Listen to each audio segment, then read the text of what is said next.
মণ্ডপে মণ্ডপে তুঙ্গে প্রস্তুতি। প্রতিমা তৈরিতে মাটির কাজ শেষ হয়েছে। রংতুলির আচর শেষে প্রতিমা মণ্ডপে পৌঁছানোর অপেক্ষা মাত্র। উৎসবের মরশুমে মেতে উঠবে পদ্মা পারও।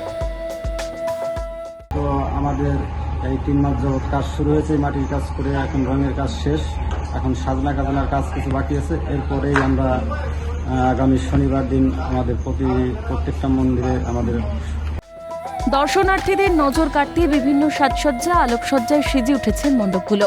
ঢাকার বিভিন্ন মন্দির ঘুরে দেখে সিএন। প্রতিবারের মতোই পুজোর জোর প্রস্তুতি চলছে ঢাকেশ্বরী জাতীয় মন্দির, রমনা কালী মন্দির, রামকৃষ্ণ মিশন, লালবাগ ঋষিপাড়া মন্দির সহ বিভিন্ন মন্দির ও মণ্ডপগুলিতে। শিল্পীর নিখুঁত হাতের ছোঁয়ায় কৃত্রিম জীবন পাবেন দেবী দুর্গা, শিব, লক্ষ্মী, সরস্বতী, কার্তিক, গণেশ, অসুর সহ অন্যান্য প্রতিমা। সাজো সাজো রব বাংলাদেশ জুড়ে। দোকানগুলোতে ভিড় চোখে পড়ার মতো। কিন্তু বাংলাদেশের যে অস্থির পরিস্থিতি বিগত 1 বছরের সংবাদ মাধ্যমের দ্বারা আমাদের সামনে উঠে এসেছে, পুজোর মুখে সেই ছবি আবারও ভয় ধরাচ্ছে বাংলাদেশের সনাতনীদের মনে।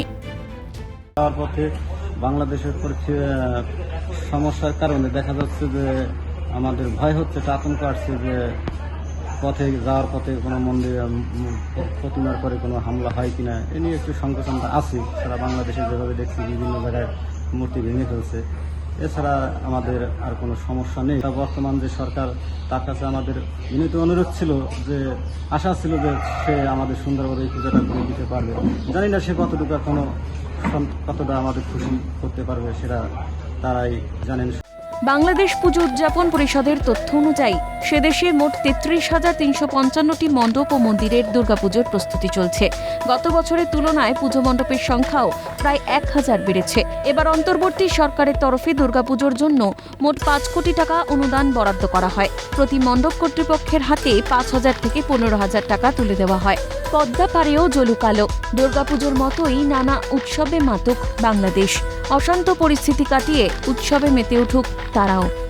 সত্যজিৎ মুখোপাধ্যায়ের রিপোর্ট, ক্যালকাটা নিউজ।